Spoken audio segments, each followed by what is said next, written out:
Hello everybody, good morning and welcome to the United Stand. This is your latest Manchester United news and transfer news this Wednesday morning. I really thought it was Thursday today, wishful thinking, but we're getting there. We're getting there with the international break, I suppose. But big news to talk about this morning, coming in from Europe, around Paul Pogba, Tuanzebe, Cavani, Camavinga, and quite a few other things as well. We'll start off with Paul Pogba because it's coming from a good source in relation to Mino Raiola, which we'll talk about there, and Pogba's refusal to sign a new contract and still wanting to leave United, which isn't breaking news to many people, but will be upsetting news to many Man United fans who know the impact of losing Pogba. And I think that when we talk about Man United's summer that's coming ahead, most of us are thinking we're not going to have a great summer even if Pogba stays. If he goes, it becomes a really, really bad summer. So we'll talk about that in a minute as well.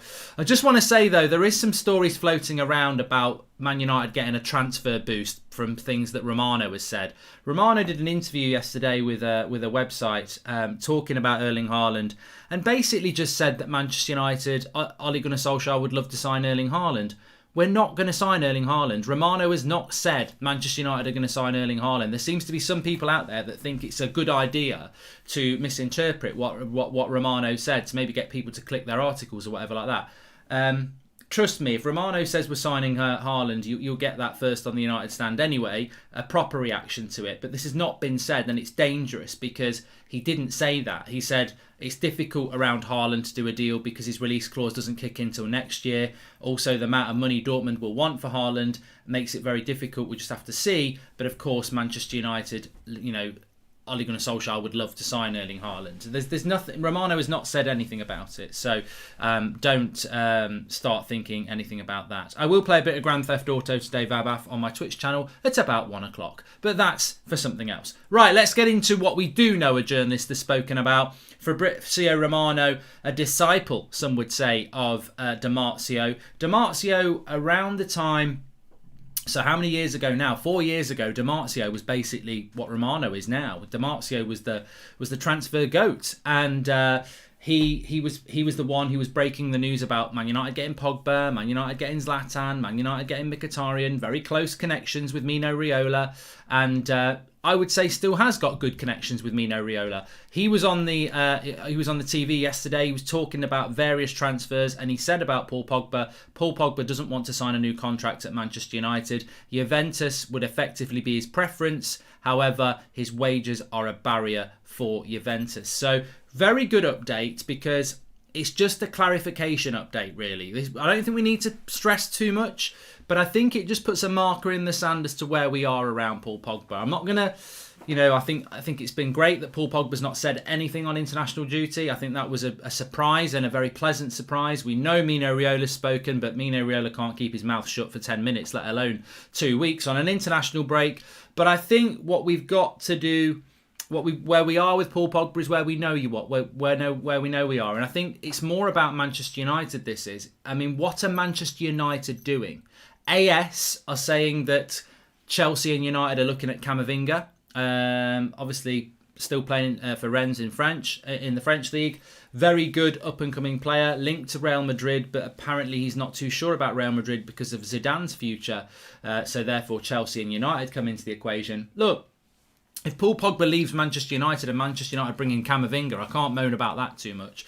But the point remains, what are Manchester United doing about Paul Pogba? I said this at the start of the video and I'll say it again. If Manchester United keep Paul Pogba, I still think we're going to have a bad summer. We're not going to get a centre defensive midfielder to play next to Pogba. We're going to get a centre-back and a striker, which makes us a little bit better, but I don't think it solves the real issues in the club, which is the midfield. If Pogba goes, not only don't we get a CDM, but we haven't got Pogba. I mean, that is a nightmare. We've seen over the last few weeks that, all right, Bruno's a very, very good player for us, but when he's got Matic and Fred, or Matic and McTominay, or Fred and McTominay behind him, it's not good enough, is it? So at least we've always thought, well, when's Pogba back? Well, imagine next season when Pogba's not coming back because he's not here anymore. So what is the contingency plan for Manchester United? Because I think that, quite rightly, there is a marker in the sand again. In December, Mino Raiola came out and said Pogba's not signing a new contract, he's going to leave. Pogba obviously had a word with Ollie, professionalism, play till the end of the season and we'll sort it out. Pogba's done that. But here we are at the start of April, and again, that marker in the sand, 4 months later, is Paul Pogba wants to leave Manchester United. So despite all the good performances of Pogba, despite all the hope that he might sign a new contract, what we end up with 3 months later is he still wants to go.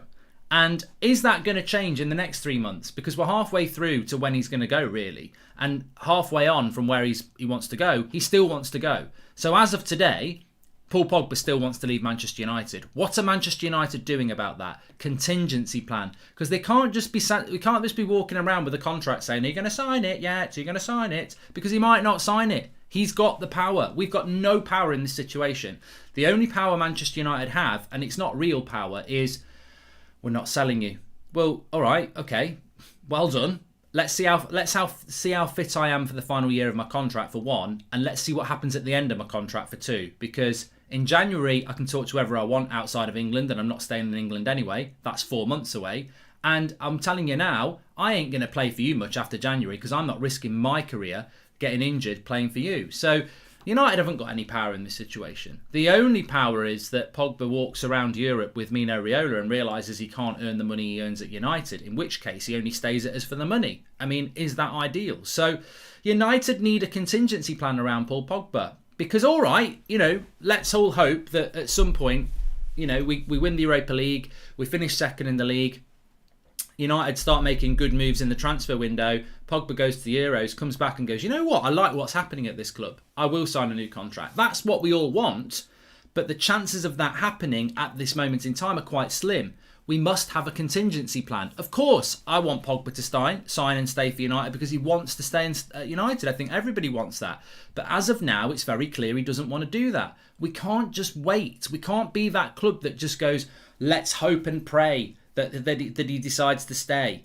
Because if he doesn't, what are we going to do? Oh, we'll be fine with McTominay and Fred. It's not good enough, is it? So United need to take heed here that they have no power and they need to have a backup plan, because not buying a centre defensive midfielder is bad enough, but not having a plan to replace arguably your best player is a poor plan. So yeah, anybody who's joining us a little bit late, Pogba still wants to leave Manchester United. This is from Demarcio, who obviously has got very good connections with Mino Raiola anyway.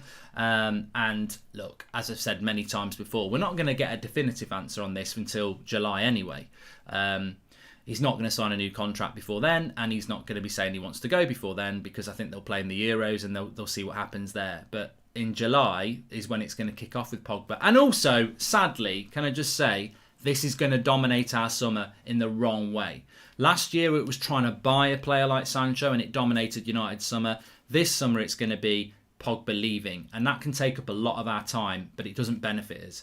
Hope you and Robbie are okay. Saw all the abuse you got yesterday and it was unacceptable. When will these social media companies do something, says RMC6? Yeah, basically just people wishing I was dead. It's not only was it a sad day that when somebody dies like Claude, who is a football fan content legend, let's be honest with you, very, very sad day.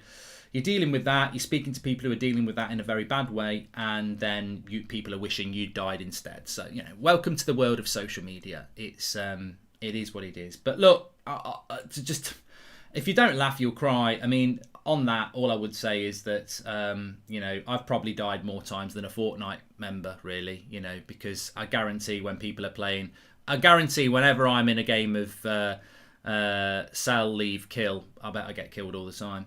I don't get the crap Ollie comes up with at times. Let's never sign Mbappe then, even if he wants to come just because he dyed his hair blue once. Idiotic, says Julian S. I don't know what that's all about Ollie. I think I do know what you're about, but I didn't read it, to be honest with you.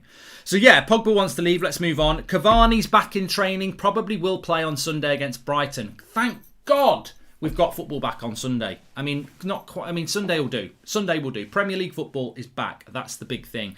England play tonight, and then we're back. And we're back for 2 months. And then I will watch England in the Euros. And then the summer transfer window's open. So if you've enjoyed this international break, some people do. If you've just, if you're just recharging the batteries, enjoy recharging the batteries, because it's going to be relentless from this weekend all the way through until, I would say, August, really, because we've got we've got 2 months of wall-to-wall football with United, and then we've got the Euros, but then the transfer window kicks in, and then, you know, I don't even know when the transfer window opens. I don't even know when it closes. I need to do some research on that, but it's going to be very, very hectic. So fasten your seatbelts. Make sure you subscribe. Bottom right corner.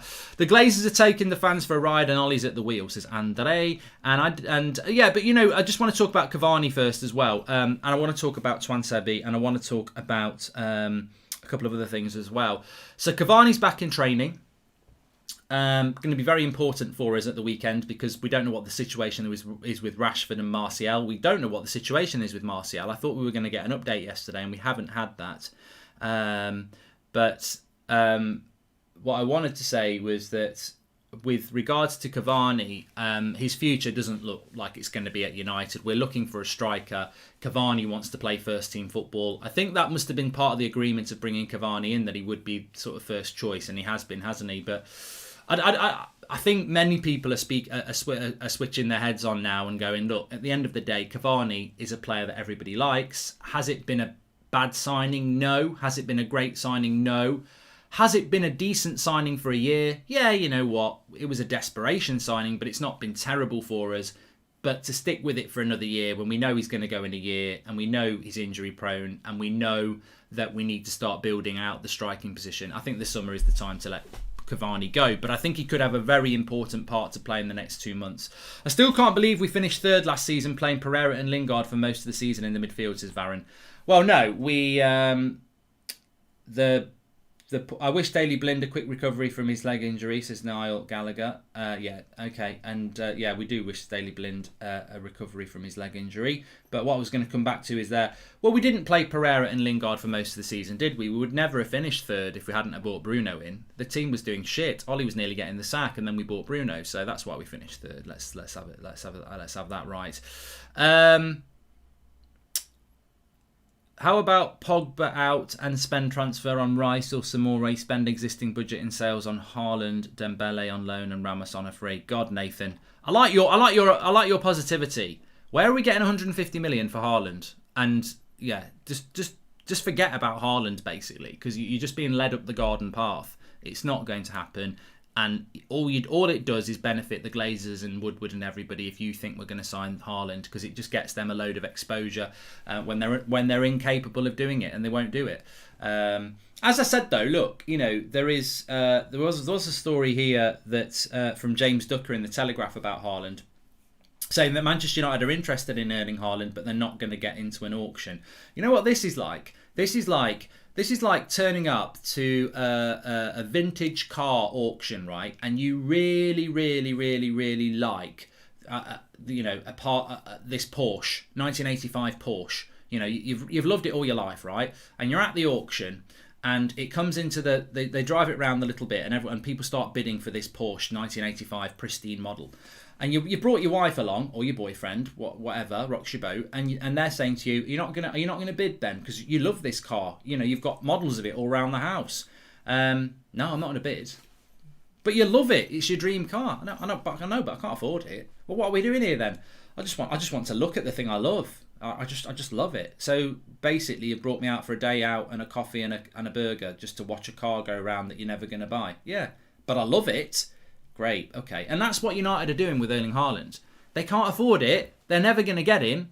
But it's like, ooh, we'd like it. And we're all meant to sit there like the boyfriend or girlfriend and go, so we like this thing, but we're never going to get it. Yeah, basically. So basically, you're mugging us off. You brought us all this way, and you admit that you really like it, but you're not going to buy it.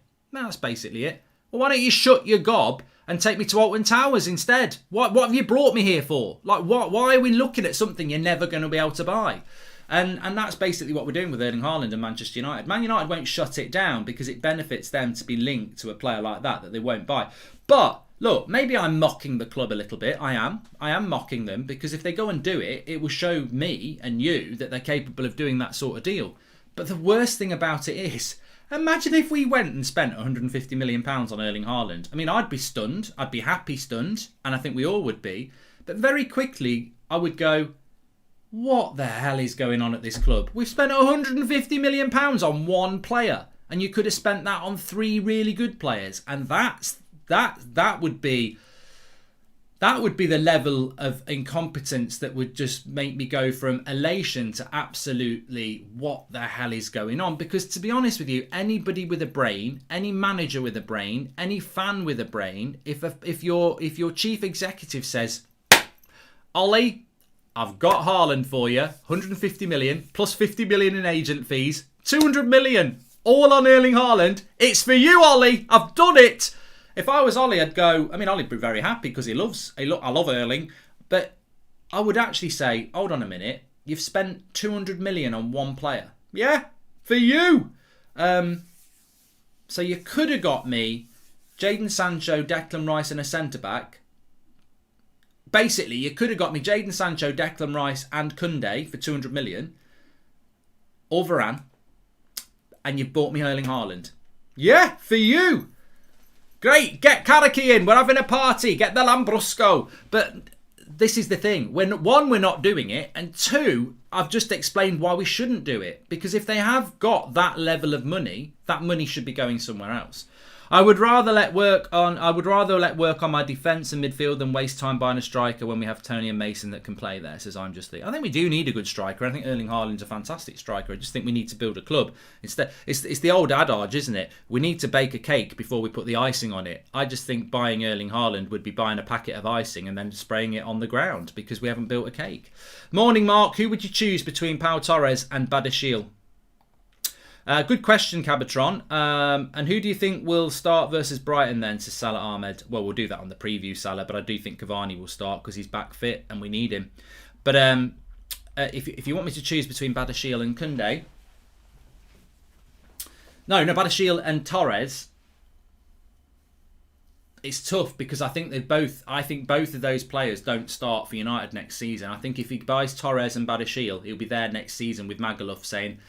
Torres and Badiashile, they're training really well. Why have they played only 300 minutes in the entire season? Because, well, they're training well. I don't think they go straight into the team. If I had to choose between the two, to be honest with you, I'd probably go Badiashile. Yeah.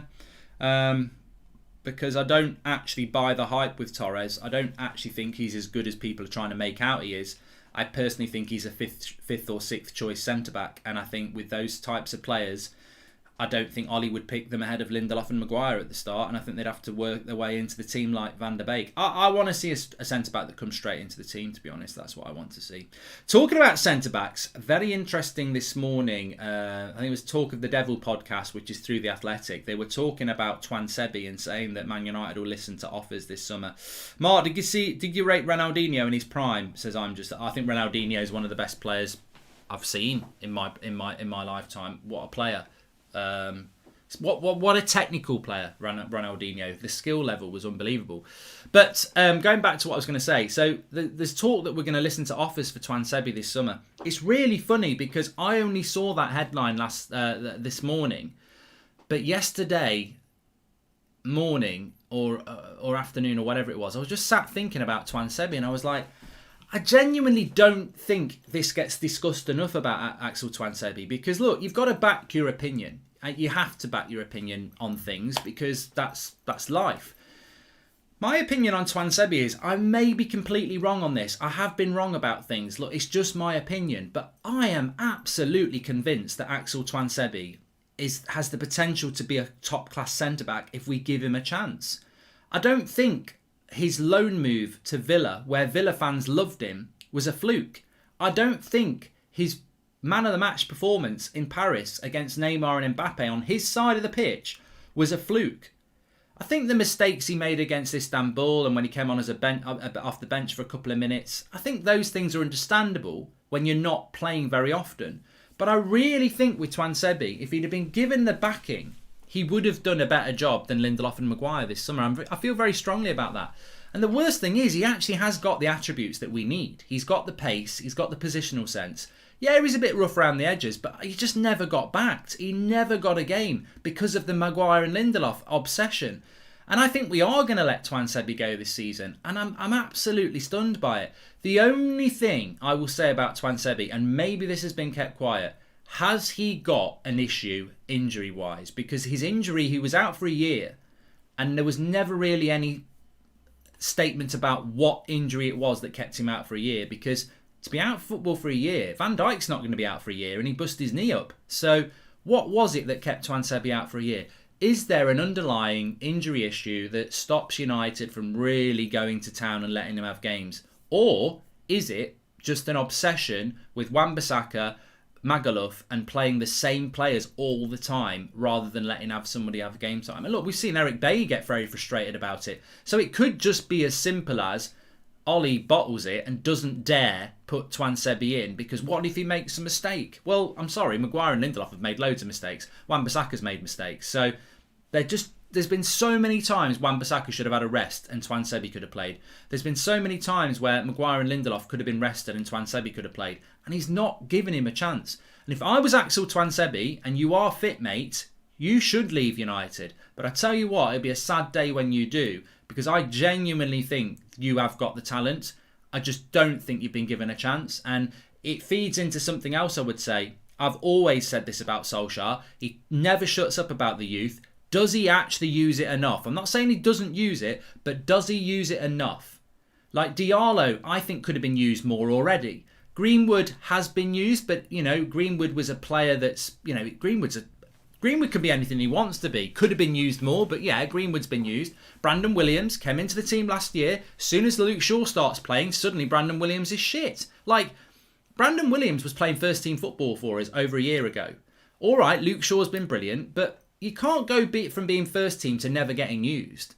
And there seems to be a recurring pattern here that we get these players that get a glimpse, you think they look good, and you're like, all right, maybe they're not ready yet, but give them a bit of game time, and they don't get used. And I don't personally think Solskjaer does use the youth enough. I don't think he does develop the youth enough. I think we do hear about these players, but do they use them enough? And I think with Tuanzebe, it's really a shame.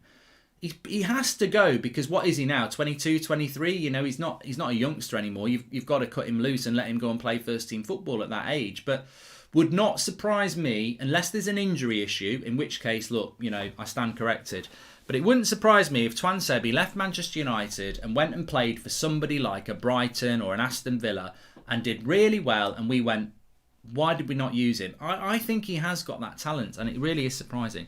Can't see United selling both Tuanzebe and Bailly. Only one will go, I think. I think Henderson will start on the weekend, as he played well when De Gea was off, says Salah Ahmed. Well, if Ollie picks Henderson at the weekend, then Ollie picks Henderson at the weekend. I think, without getting passionately involved in it, because at the end of the day, it's up to Solskjaer what he does, but I think it would be bordering on stupid to drop David De Gea from league games. I mean, at the end of the day, I think it would be wrong. I think it's a disservice to somebody that's been a very, very, very, very good player for us over the last few years. But let's not forget, David De Gea was man of the match in his last game against Chelsea. He went away because for compassionate reasons.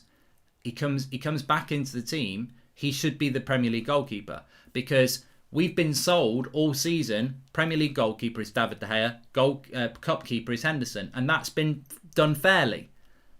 But to then go, right, David, now you're dropped, you've had a kid, I don't think that's right. But also, the most important thing about that is, if he does do that, and why I think it's stupid, it's not because I don't rate Dean Henderson, it's because what a stupid... It's like handing Solskjaer a contract out now instead of waiting till the end of the season. Because what if everything goes wrong and the contract should never have been given out? If Solskjaer wants Henderson to be his first choice goalkeeper from next season, right? You need to keep the value of David De Gea up high for the summer, right? You don't go and drop David De Gea weeks away from the season ending and the transfer window opening, because you've just wiped off 20 million off his fee anyway. You've just told the world you don't want David De Gea anymore. The best thing Solskjaer can do is keep David De Gea in goal for the Premier League and Dean Henderson in goal for the Cup until the end of the season, even if he's made his mind up, because in the summer you then try and sell one, but you sell them from a position of, well, no, they're not second choice. I've been using one in the league and one in the Cup. I like them both. They're both first team keepers for me. I want first team price. That's why it would be stupid to choose when you haven't chosen all season, right before the transfer window to choose. you're going to drop the value of both. And look, what if he did it the other way? What if David De Gea's in goal on Sunday and then he's in goal for the Europa League as well? And Henderson gets dropped. Well, you know, if Henderson goes in the summer, you've just dropped his value as well. So we need to be clever. All season, we've done this, I disagree with, fairness about splitting it down the middle. Don't go and not split it down the middle a few weeks out from the transfer window. Welcome to the Members Club, Matthew. But I wouldn't be surprised if he did, Salah. I wouldn't be surprised if he did do that. Romero's going to go in the summer for free. I think his contract's ends.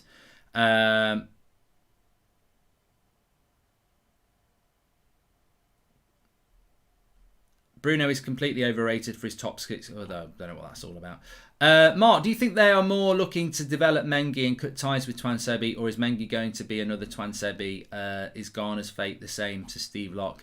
I think if I was any Manchester United young player under Ole Gunnar Solskjaer, I would have concerns, because when are you going to get the game time? I think when you look at Solskjaer over the last 2 and 3 years he's been at the club, when does he ever grab a youth player and just chuck them into the team other than Greenwood? And let's be honest, Greenwood is clearly a one-off talent. Like he can be anything he wants to be. Like Twansebi's not been given a run of games even. What should have happened after Paris is Twansebi should have got a run of games. You don't play man of the match against Neymar and Mbappe and then not play again for weeks. Like that was ridiculous. So Brandon Williams is another example as well. Look, they've just not been used. And the reason they don't get used is because Solskjaer puts his foot down on the Ferrari and just blasts whatever he's got. You know, we've seen it with Bruno, we've seen it with Rashford, we've seen it with Maguire, we've seen it with Wan-Bissaka. He just will try and put out his best team he can 3 times a week for as long as he can get away with it, because he won't use other players because he doesn't want to lose, which is fine. But if you're a player trying to get game time, Twansebi's best chance of a future is to get away from United. But the sad thing is, I think he could have had a future at United. From James' interview, he said United can take a risk by spending 200 million, but they won't. But Chelsea and City are taking risk and successful thoughts as run it. Well, I think what James Cooper was talking about there is that Manchester United can and have the funds to go and spend big in the summer, but they won't. It's not about taking a risk. It's not that they don't want to take a risk. It's that they don't want to spend the money that can go as dividends to the owners. That's what it is. We're a business. It's not about not wanting to take a risk. It's about not wanting to spend the money. Manchester United could spend 150 million this summer. They could probably spend 200 million this summer, but they won't do it because they want to keep as much money in the club as they can. United goalkeeping team situation is weird, says Emil. Yeah, it is. It is a weird situation at Manchester United in relation to the goalkeeping situation, and it must be resolved in the summer one way or another. I think we could all agree with that. Please smash a like on the video, by the way. So glad Bellingham didn't come to United, says Pranshu. Yeah, well, Bellingham wouldn't have played the first team football. He's played for Dortmund. He made the right choice. He did. I mean, just on that very, very quickly. Good goal by Dan James last night ahead of Steve. Sorry, I didn't really watch any international football last night because I was playing Football Manager promotion. But I did see the goal, and I did try to get in contact with Ricky, but his wife said he's running around the garden with his t-shirt around his head, so couldn't get to speak to him about that. But I think he's stopped now. But no, I mean, look, Dan James, interesting next few months for Dan James. Another player that was in the first team before the break. Will he stay in the first team afterwards? Again, I mean, realistically, it's so hard, isn't it? It's so hard to read Solskjaer because we had Dan James in the team until pretty much Dan James was playing until about October. He was in the team every now and again, wasn't he? Then from November till January, he couldn't get a look in. He was like on the bench, and Ollie looked behind him and went, yeah, I'll stick with what I've got. Then he used him and he's done all right again. And it's like, it's so contradictory. It's so hard to know. Like, whatever your opinion is a fan, and we've all got our opinions on Dan James. You know what mine is. I think he's a limited player. I think he's got his attributes. I do agree with Ricky that he puts a shift in and he's dangerous if he's got space to run into. But I think, against a low block, he's almost redundant, really.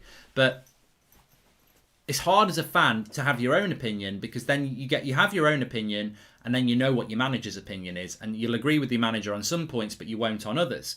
That is life. But with Ollie, I don't understand a lot of what he's doing. I mean, I don't really know what his opinion is on Dan James, because he was out and then he was in and then he's in again. You know, I don't know. But a good goal for him last night. Would you take Sionku, quick, strong and Premier League proven? I would, but it's a hypothetical, Luke Taylor. Thanks for the super chat, because we're not going to get Sionku. So it's basically like saying to me, you know, would you take Fofana? Yes, I would, but we're not going to get him. So, you know, I think we've got to look at players that are realistic for Manchester United to get. Dan James isn't actually that young anymore. He's not that young anymore. I think he's 24 this year, isn't he? But look, he could be really useful for us. A lot of people saying he's crap. A lot of people saying he's underrated. A lot of people saying he's good. So that's the thing, isn't it? What we need to wait and see is what Solskjaer's decision on Dan James is going to be, because I know for a fact that we were looking to move him on in the summer transfer window, and Dan James didn't want to go. So now it's like, well, what's going to happen with him? We'll have to wait and see on that. But I did, just going back to the Bellingham conversation, which brings us back to Haaland. Again, I read somewhere yesterday, I think it might have been the Manchester Evening News, that United decided not to sign Erling Haaland from Salzburg 14 months ago because they didn't like the release clause or some of the financial demands that Raiola was making. But this is bollocks. This is bollocks. This is a story that comes out to try and deflect the fact that he chose Dortmund over us. I personally think the evidence is there, and I think Haaland even mentioned it himself, that he chose Dortmund over Manchester United. And if Manchester United decided that they didn't want Haaland because of release clauses and financials, well, why are we back in for him now when he's going to be 10 times expensive and there will still be release clauses in there? It exposes the lie, because we could have done this deal 14 months ago. If it was about money, why are we back in there now? So we didn't. In my opinion, we didn't get Haaland because he didn't want to come to Manchester United. And he probably didn't want to come to Manchester United for many different reasons. But one of the best reasons would be the Bellingham example. We wanted Bellingham, and he didn't come to us. Now look at what Bellingham's done. He's only 17, and he's gone to Borussia Dortmund with a very good set of midfielders at Dortmund. They've got some good options in there. And yet he's playing first-team football for Dortmund in the Champions League. Having only just signed for them at 17.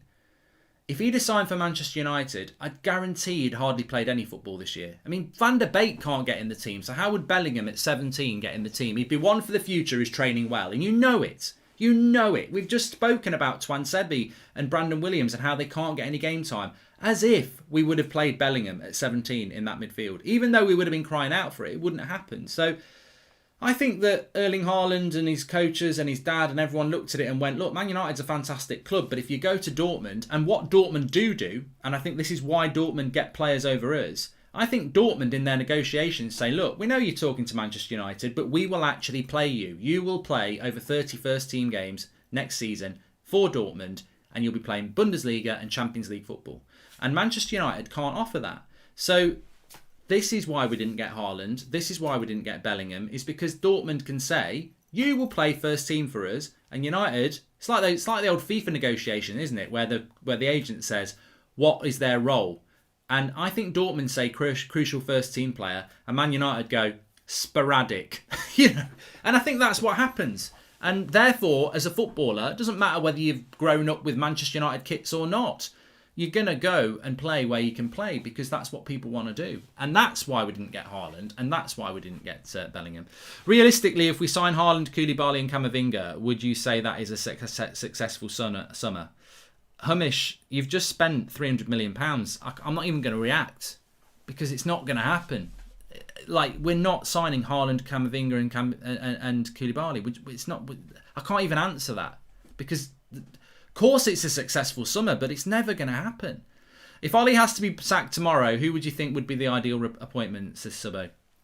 Well, he's not going to be sacked tomorrow, is he? I'm not going to start disrespecting the manager in that sense, because it's hypotheticals again, isn't it? But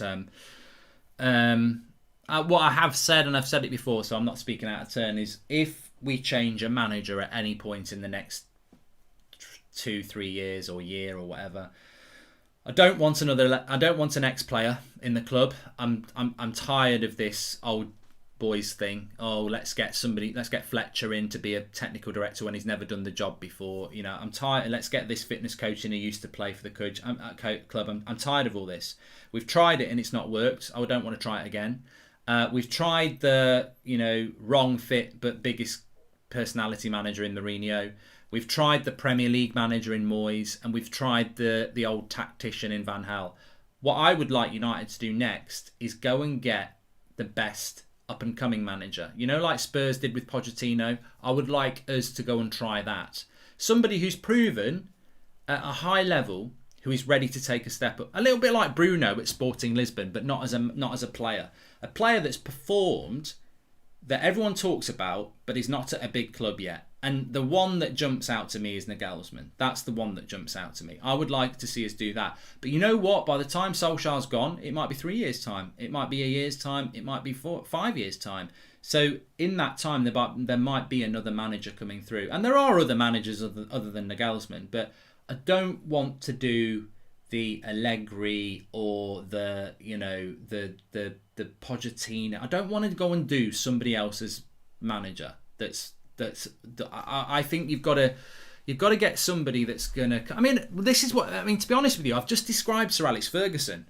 This is what we did with Sir Alex Ferguson. He was managing in Scotland, had a very big reputation, but really wasn't doing it at the very big, in the very big leagues. Although the Scottish League back in the 80s was a lot bigger than it is now. And he was a young up and coming manager with a lot of ideas, and I think that's what I'd like to see United do next. But look, I still hold hope that Solskjaer will do well. Neil Warnock, yeah. As long look, I don't want Ryan Giggs, I don't want Steve Bruce, I don't want Roy Keane, I don't want Gary Neville, I don't want an ex-legend again. I don't want that, and I don't want like a Mourinho again or anyone like that. I want somebody with a vision who's exciting, who's going to get the time and be given the backing to do it. Which is why I still hold hope for Solskjaer, because although he doesn't excite me, I still feel that he needs a little bit more time to end his journey. Hypothetically, if Ollie gets sacked within the next year, will all backroom staff go as well, or will they be kept on? They are not good enough for me, says Salah Ahmed. No, that's a great point as well. The backroom staff should go. Every other club, well, most other clubs, when they sack a manager, it's bye-bye backroom staff. You all go.